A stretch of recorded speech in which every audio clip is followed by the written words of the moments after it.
Good afternoon and welcome to everyone joining us today. Today's presentation of Market Insights, Industry Intel for 2022 is being presented to you by International Market Centers. And I'm Kimberly Porter, the Senior Programming Manager for IMC. For those who may be new to our presentations, International Market Centers serves as the center of commerce for the furniture, gift, home decor, bedding, design, and apparel industries, bringing buyers and sellers from all over the world together through physical markets in Atlanta, Georgia, High Point, North Carolina, Las Vegas, Nevada, and online through our digital Juniper market. Our monthly Market Insights are an extension of our on-site and virtual programming and bring you relevant content for businesses. As I mentioned, today's CEU accredited Market Insights is covering the topic of Industry Intel for 2022 and is in partnership with Furniture Today. Leading the discussion as moderator will be Bill McLoughlin, Editor-in-Chief of Furniture Today. And joining as our guest will be Kimberley Seldon, founder and owner of Business of Design, Ken Smith, partner at Smith Leonard PLLC, Mary Liz Curtin, shopkeeper, speaker, business therapist, writer, and co-owner of Leon Lulu, and Sheila Long O'Mara, executive editor at Furniture Today. I want to thank you all for joining us, and we look forward to the discussion. Bill, I'll turn it over to you. Thanks very much, Kimberly. It's nice to be here today. It's nice to be with all of you. There's nothing I enjoy more than a good conversation about the furniture business. Why don't we just kind of go around and just get a sense of how everyone is doing. And Ken, I'd like to start with you if we could, because I think you can provide some valuable context to this discussion today. Through your Furniture Insights work, you really have a good pulse on shipping, orders, backlogs, those kinds of things. Can you give me or give all of us your sense of what are some of the key issues that you're seeing that furniture folks are dealing with right now?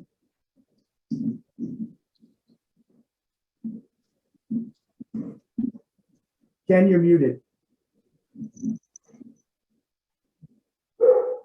For those of you who missed it, Ken was brilliant there. He was just absolutely on target with those comments.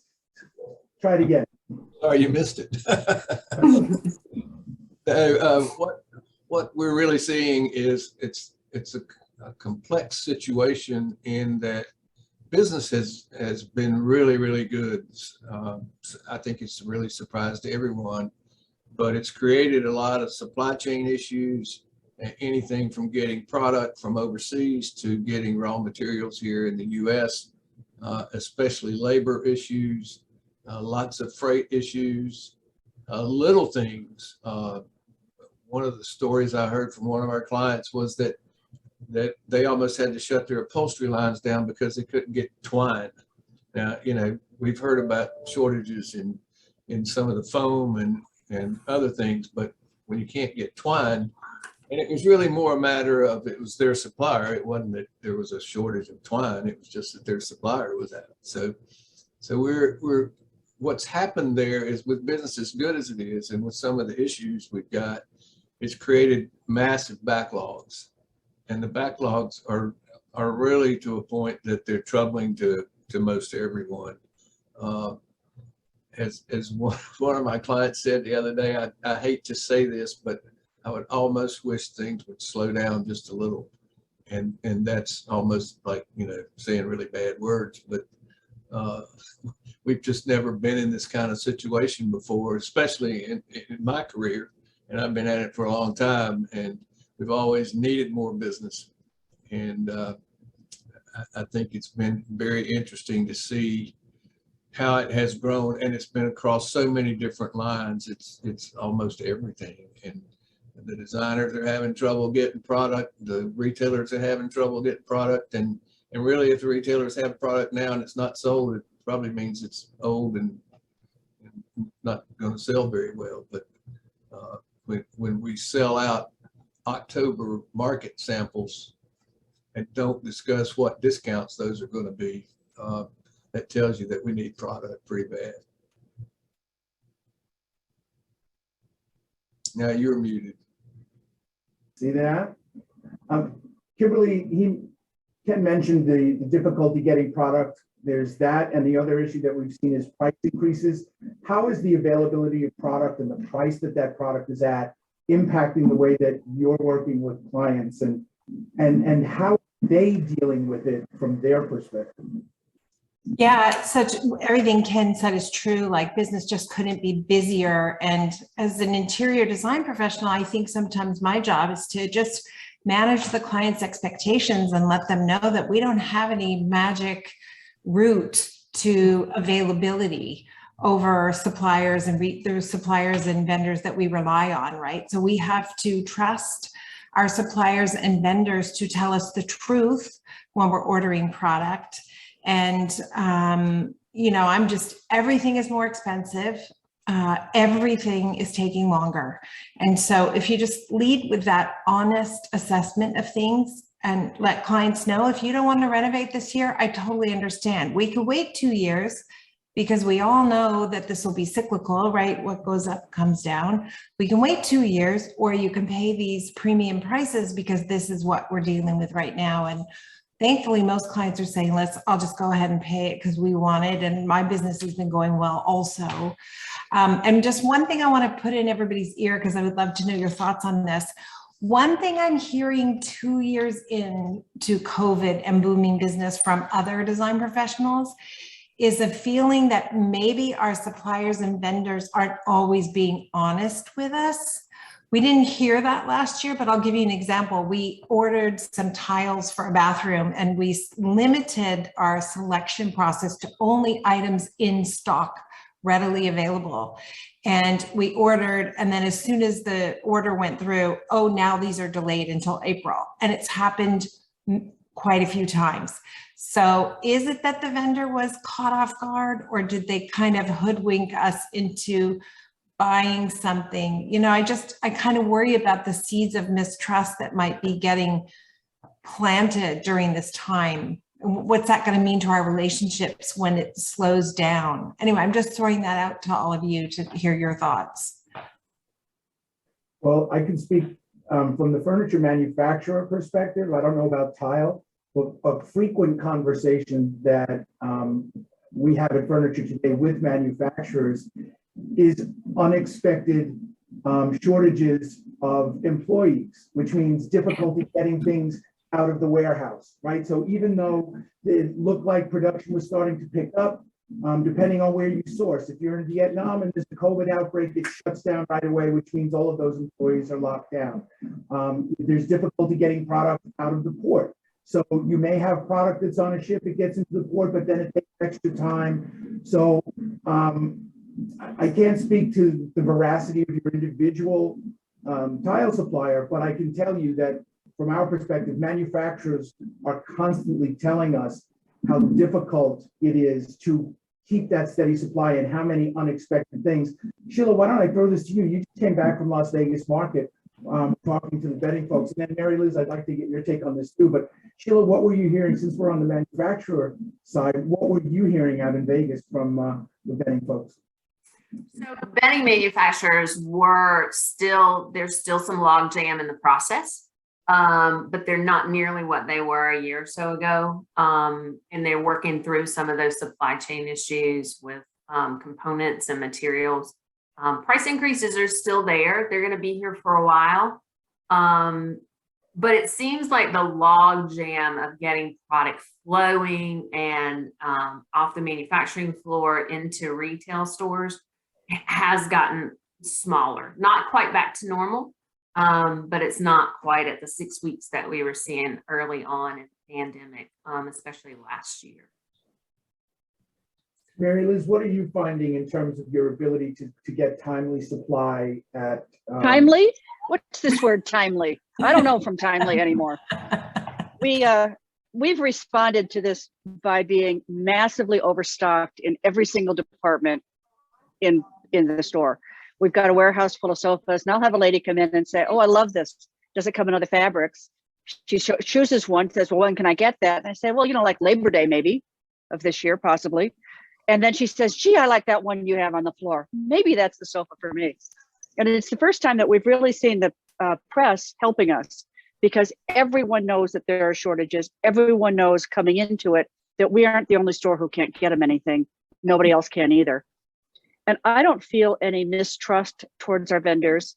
I think what happens to them is the same thing that happens to us. Son of a bitch, I forgot to order the twine. No one knew I needed twine. You could always just go down to the hardware store and get twine. All of a sudden there's no twine, and twine stops the whole process. We had a problem with price tags.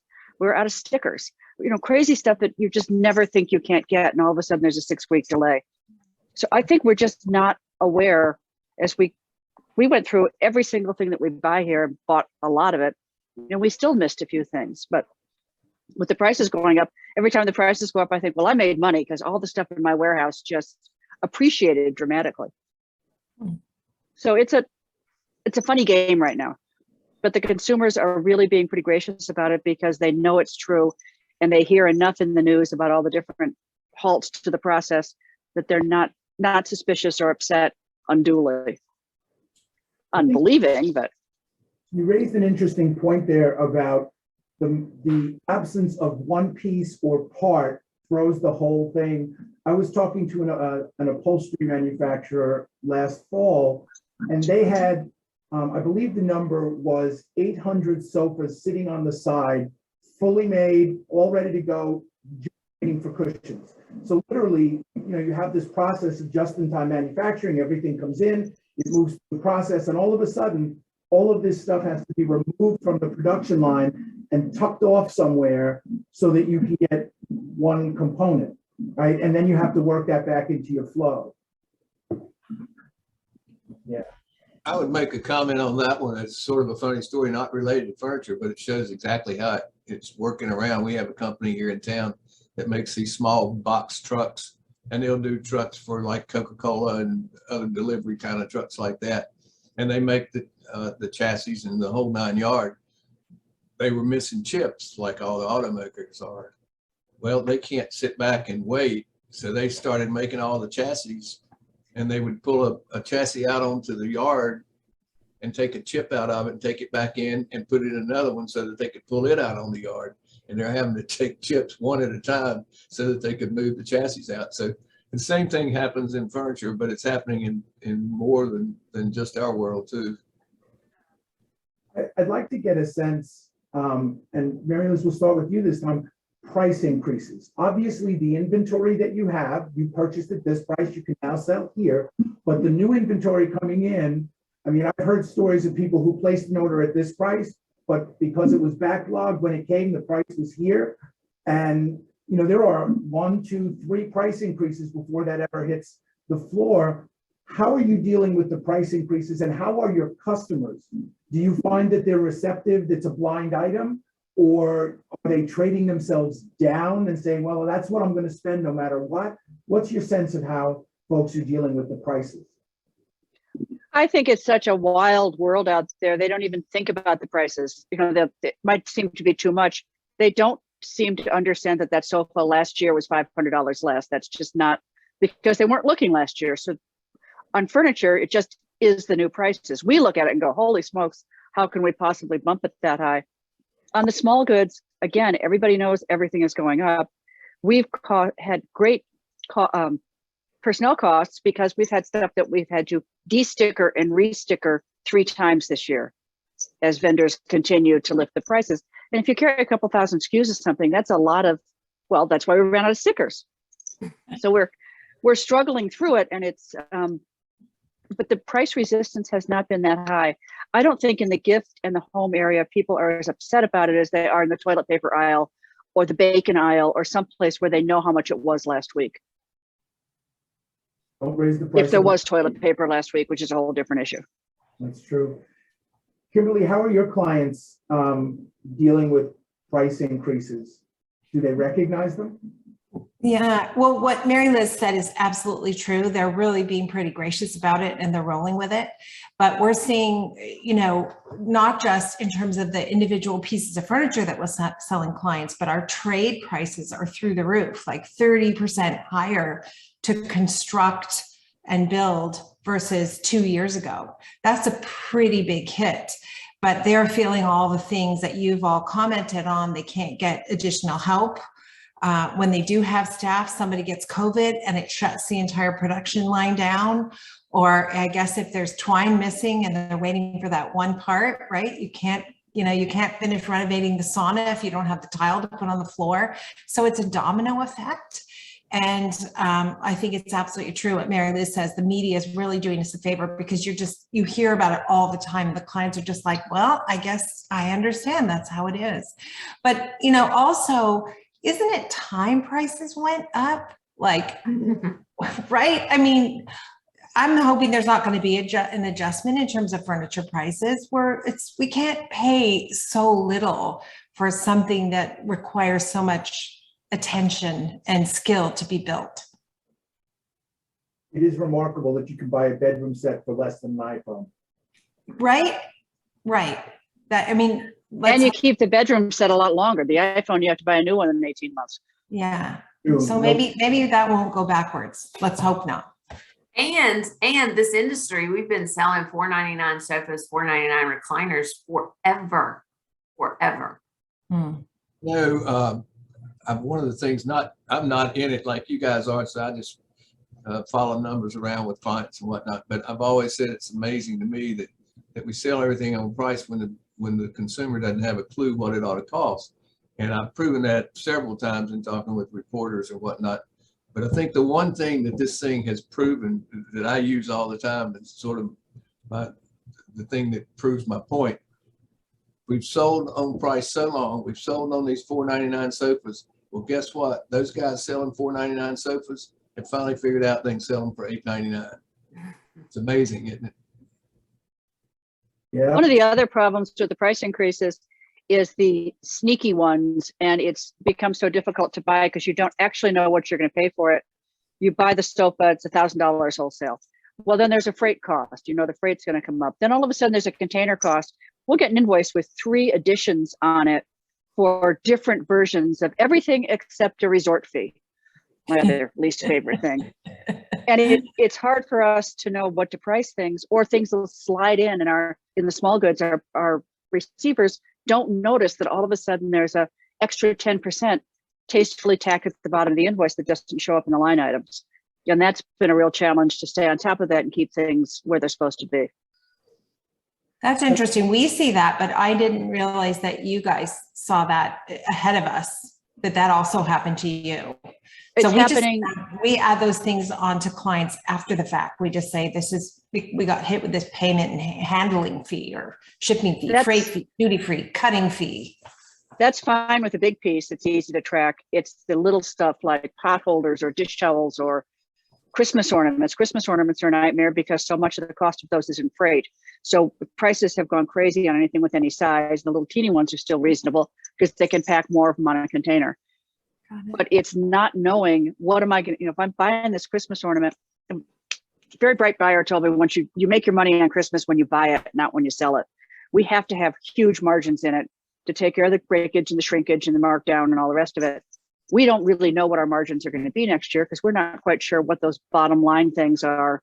And I can't hold that $3 ornament and think I can get $10 for it because I don't know what's going to be between that 3 and the 10. It's an interesting time for all that. So we're almost talking about price increases in the past tense. But Sheila, I'm going to let you be the bearer of bad news. The talk at Vegas, right?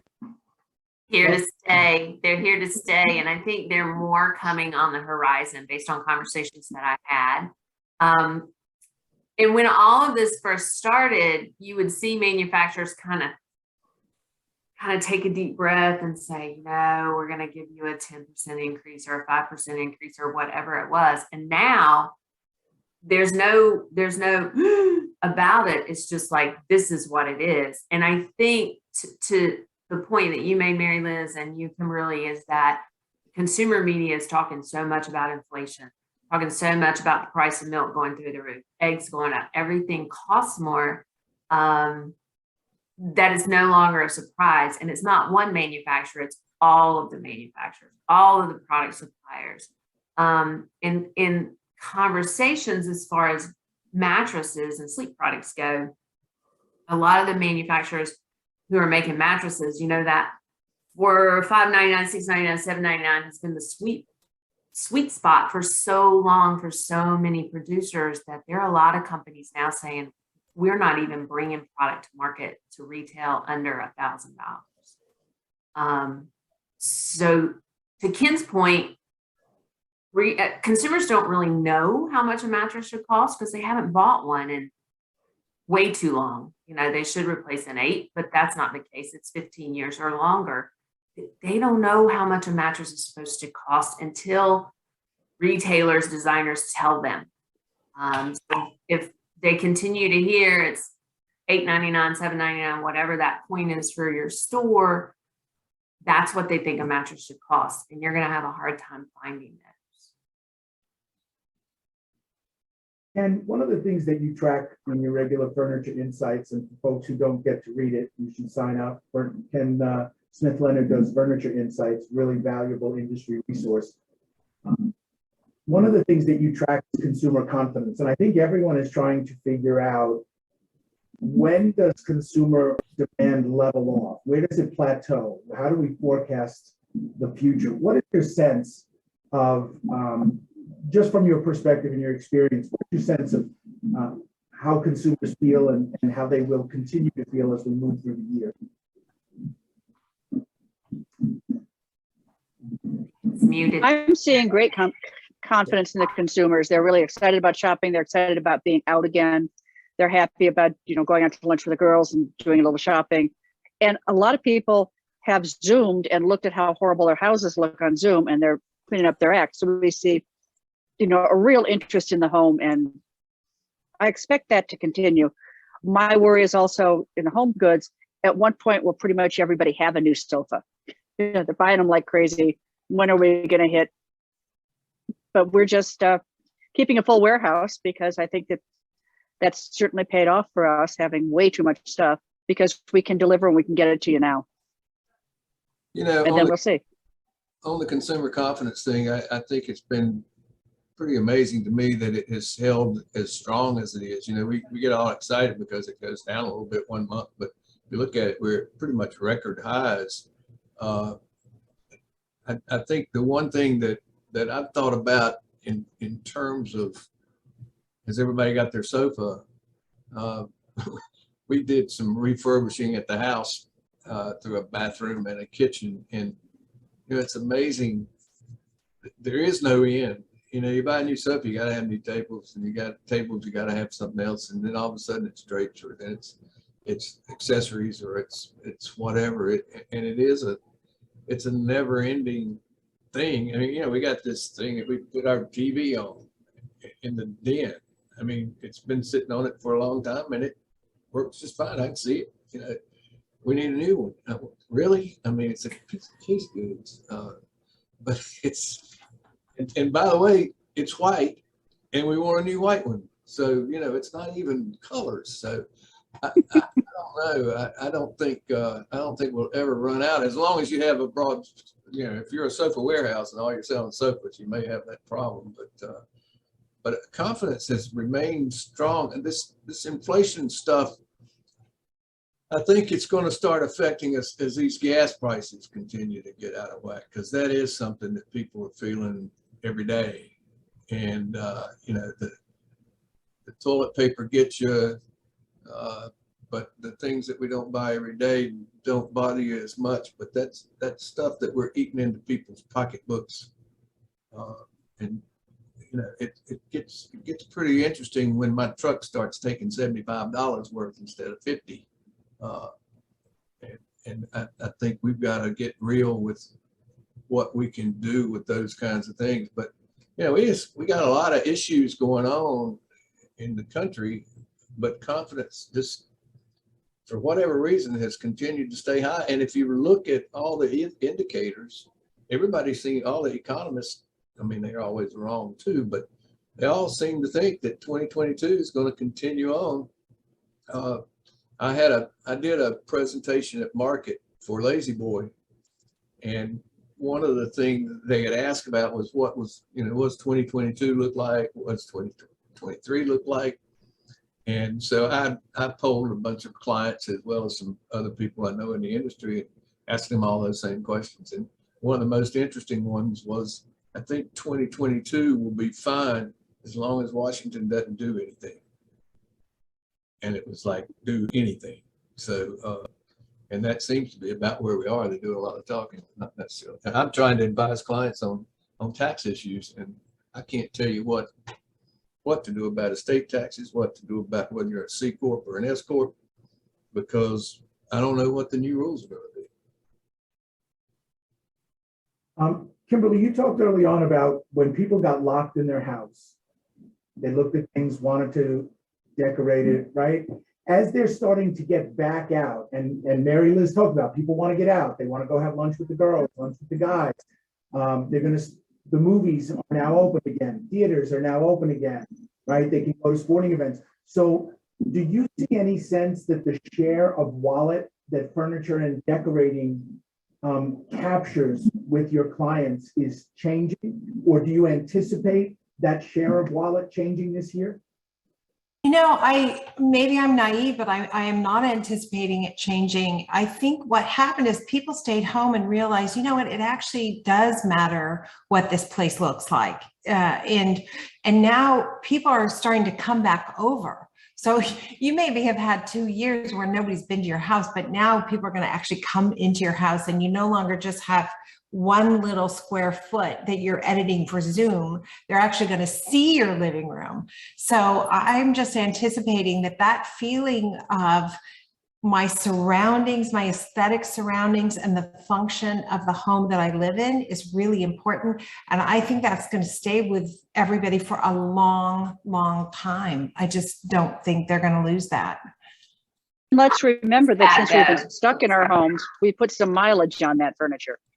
So, yeah, you know, we've beaten stuff up. The kids have put their feet up on everything. That we've dropped pizza. You know what's happened. Yeah, and people are ready to fix that now. Yeah, and how many people are buying cottages, lake houses, cabins, so it's not just the primary home anymore. A lot of people realize, especially if you're living in an urban environment, and that's where all of our projects are, Toronto and Los Angeles. People want a house in the country with land after what just happened. It's like, oh gosh, I got to get out of the city. So how cool is it though that for our industry that people are really zeroing in on their home environment and how to live beautiful lives at home, where typically it's just something, oh, that's okay, nobody sees that, or it doesn't matter. They're now investing in themselves and their living environment. I just think that's cool and exciting. Absolutely. Mary Liz, we've been talking a lot about furniture and furniture and furniture. I think you probably have a little broader perspective in that furniture is a portion of your store, but there's so much more going on there. I'm curious if there are certain segments of your business that you've seen have changed because of COVID, that maybe were a little slow before, but have taken off, or that were once really rock stars and have plateaus. Would you look across the breadth? Well, everybody needs new pants.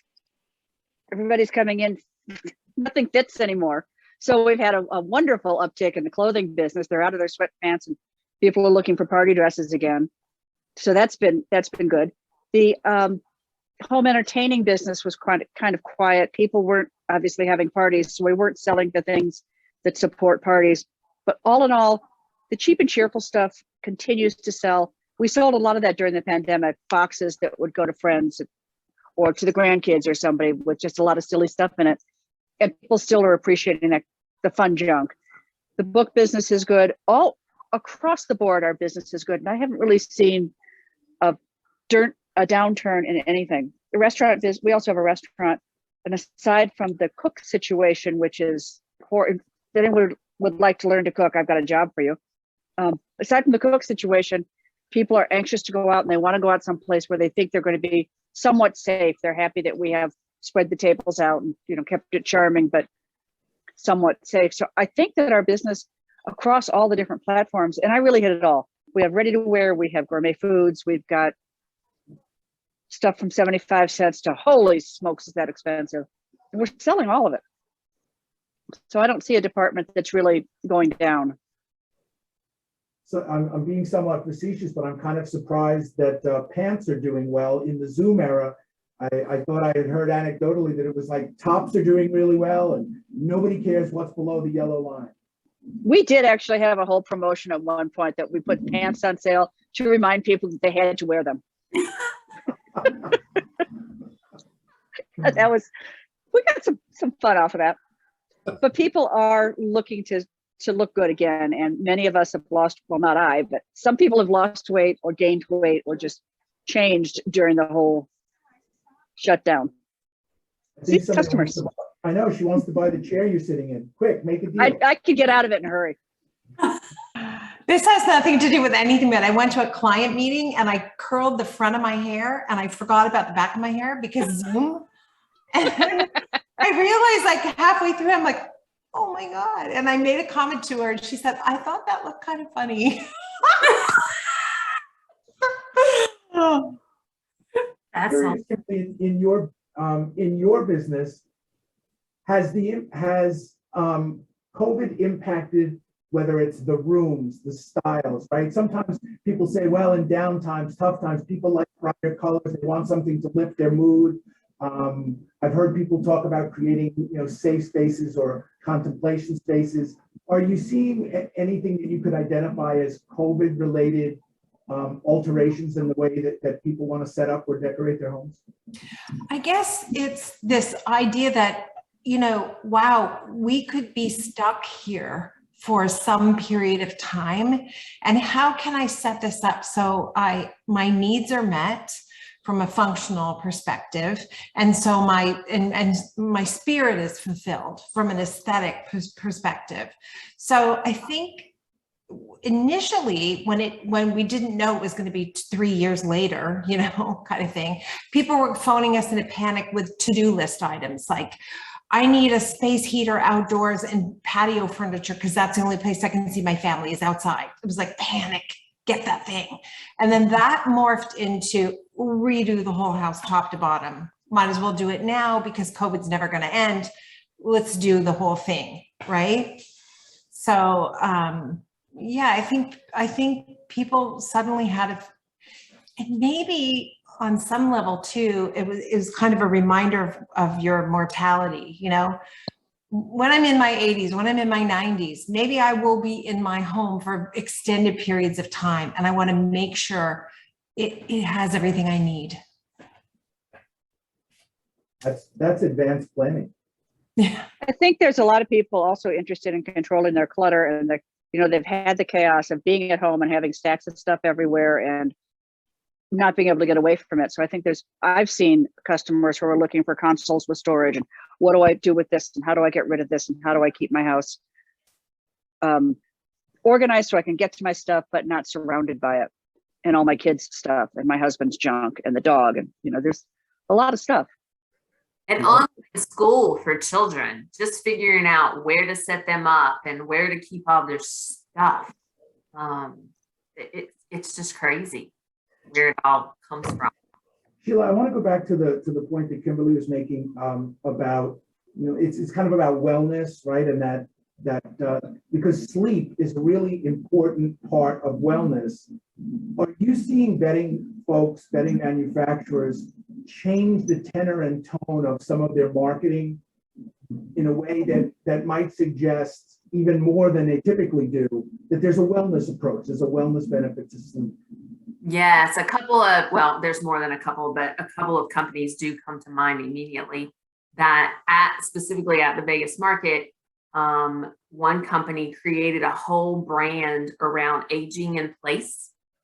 Kind of speaking to what Kimberly said, when you're older, you want walk-in showers and all of that stuff. So they built these mattresses and adjustable bed bases with softer corners because skin gets thinner as we age, right? So you save on the bruising, and easy lift, so it elevates high to low, so you can get in and out of bed more safely.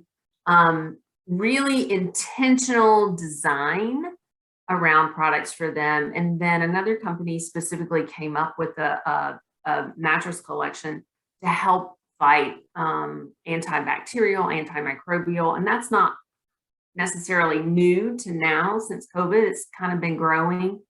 But companies are starting to tailor their marketing plans and their marketing speak around sleep. And it's no longer be healthy to be well. It's not just about nutrition. It's not just about exercise. It's about getting the right amount of sleep for you each night so that you can function at the gym or you can function at your office and you can be your best self. So those conversations about sleep and it being part of that overall health and wellness, that drumbeat's getting louder and louder. You know, one of the forerunners in that was the Westin hotels in their Heavenly Bed promotions. They were the first hotel chain to talk about the bed, not it's in a wonderful downtown and we have a great disco and there's a swimming pool. It was, you're going to sleep well here. You're going to feel great when you wake up. They did all their marketing around the Heavenly Bed for years. And I think that that was a big thing that helped us all realize that sleep is important. Speaking of which, I need to nap. I know. Somebody's got to market their bedding with one of these meditation apps, you know, because, right? I know so many friends, especially when COVID first started, there was a lot of anxiety. What's happening? We don't, I can't sleep. And so a lot of people started listening to a meditation app to sleep as part of the. There are a ton of them out there. Yeah, that's right. There's a million of them out there right now. And a lot of the manufacturers who have adjustable bed base or sleep trackers or, you know, adjustable sleep surfaces, they all are jumping into the app game too. So it tells you how well you slept, how well you didn't sleep, which during COVID, that has been an issue for so many people. So it's fascinating to see that. Whereas in years past, it's all been about price and what the specs were and, you know, what's in this mattress and how this mattress differs. Consumers get over the spec talk, you know, that's all industry jargon. I think when RSAs and designers can speak more to your quality of sleep, why this matters, I think it's a better conversation to have that builds long-time loyal consumers that keep coming back. I'd like to switch gears for a second. Can you talk to manufacturers a great deal? And one of the concerns that I am starting to hear for the first time is as manufacturers catch up with these backlogs, they have a lot of orders that were placed with the expectation that only 50% of the order would be fulfilled, right? So particularly with some large retailers, they didn't expect to get 100%, so they ordered 2 and 3x what they needed. And now those orders are out there and they're going to be fulfilled. But when they come back, there was too much order. And that means that somebody's going to be stuck with a bunch of inventory. Have you hearing any of that from manufacturers? You know, I really have not heard that at this point in time. I think one of the concerns that some of us had was, okay, if it's something that's not custom, and of course a lot of our clients are custom, but those that aren't, maybe if I need dining room and I order 3 from you and I can't get them for 6 months, but I find somebody else that says that they can do it maybe in 5, that I order them from both places and then I cancel the orders when I get the first ones. I think what we've heard so far is there's been very few of the cancellations coming that was what we were really concerned with.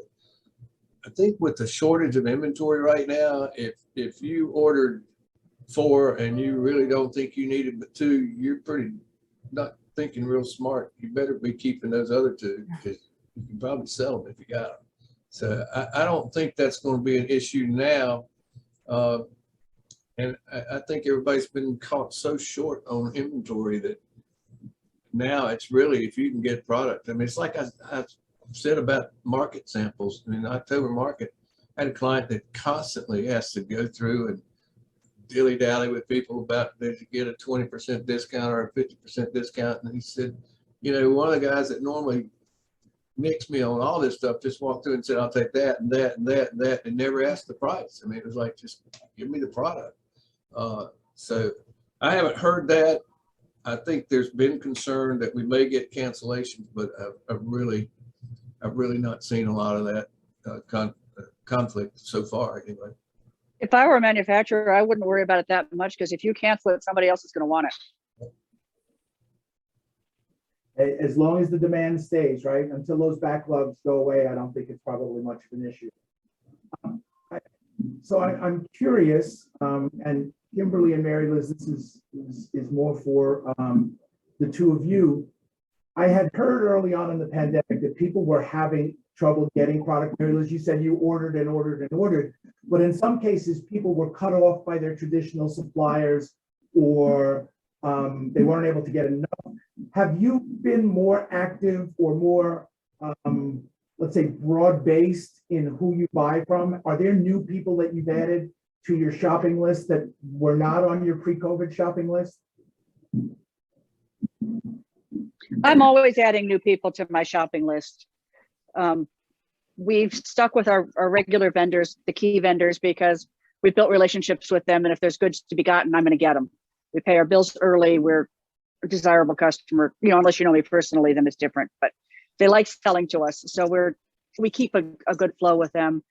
My biggest thing has just trying to project, how much of this product will I sell in the next 6 months?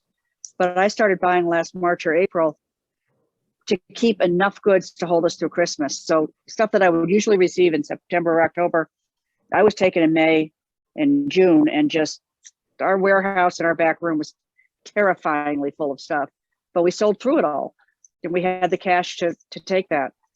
So I'm always looking for new vendors, but I'm very loyal to the people who have been good to us for a long time.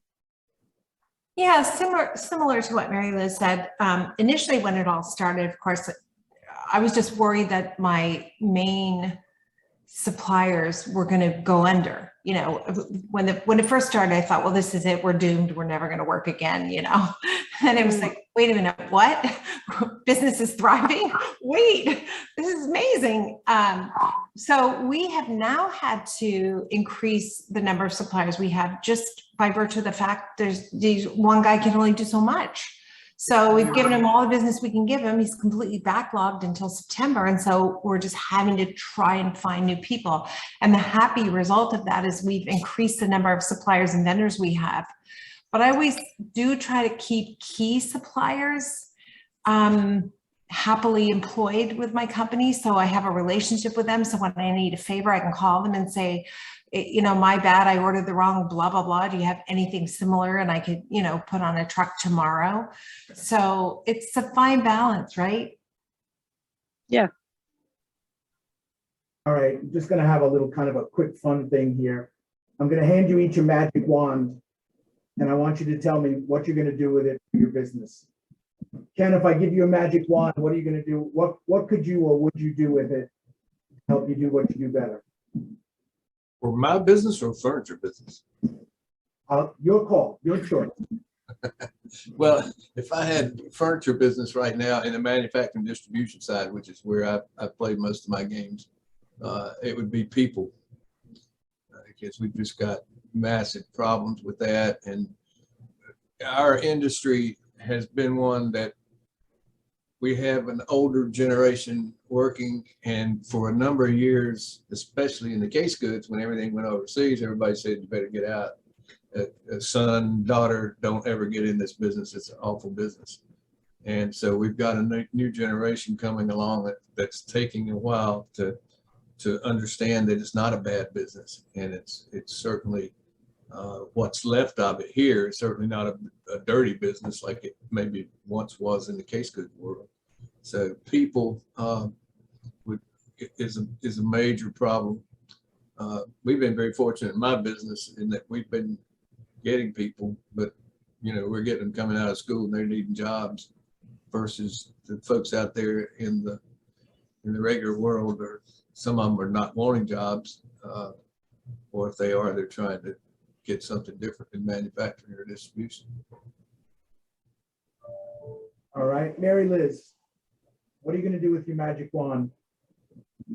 People is pretty high for us too. And it's a combination of, in the retail store, we have a good staff, but there are some key positions I'd like to fill, and finding the right person for more skilled positions is a big project. So if you could magic wand me a couple of people, that would be great. And a chef. And lower freight.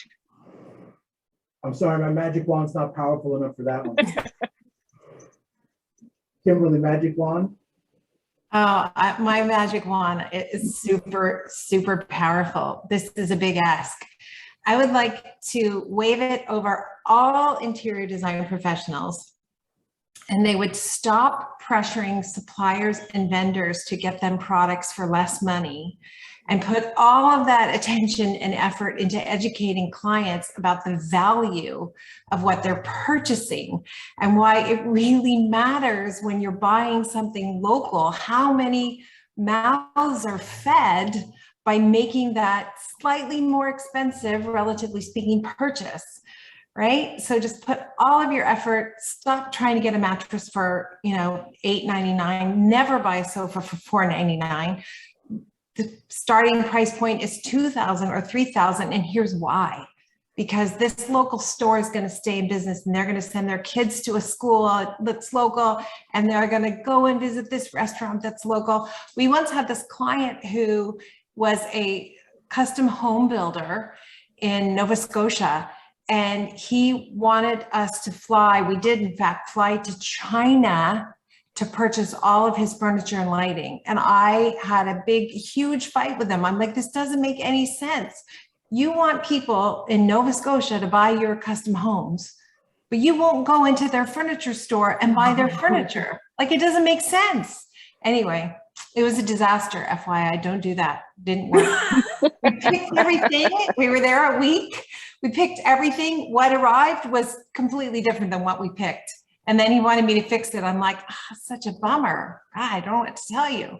Let's go buy local, huh? Anyway, it was a big wand. All right, Sheila, fix the mattress industry in one stroke. Oh my gosh, I would right size logistics, everything from the cost to ship components, products from all over the world, because we all know container prices are crazy right now. I will, and tie into that, truck drivers, finding truck drivers and getting drivers to transport product from factories to stores to designers, and then, to get those delivery people to take them into consumers' homes. I just think that the whole logistics piece right now is upside down, topsy-turvy, and needs some help. It is, and that, the truck driver shortage in 2015, I believe it was estimated that we were short 100,000 truck drivers. And the average age was 54, and nothing has happened in the intervening 6 years to lower the average age or to increase the number. So, so I'm going to use my magic wand very parochially just to address that point. I want to go back to being 18 and get a job driving a truck for $125,000 a year. Because when I came out of school, that just was not available. And I think young folks are missing some opportunities. And I think to Ken's point, there are really good manufacturing jobs available. There are really good trade jobs available.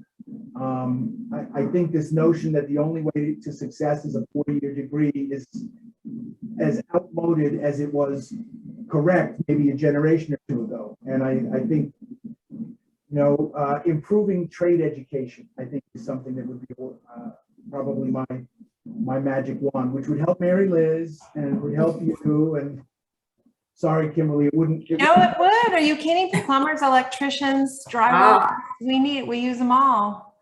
And God, what an honorable profession. Like, how incredible. Yeah, there's just such missed opportunity there for young people. I guess we have to make some kind of reality show and make it look glamorous again. I don't know. That's it. Well, I really want to thank you guys. Before we kind of wrap things up, are there any parting thoughts that you'd like to leave the audience with today, since people are taking time to tune in? Mary Liz, any parting thoughts? There's really no better business to be in than helping people have beautiful homes. And I am delighted to be part of it. When somebody comes back and says, I love walking into my living room, thank you for helping us. It's a great feeling to make people live someplace nice or help them live someplace nice. Absolutely. Kimberly, parting thoughts.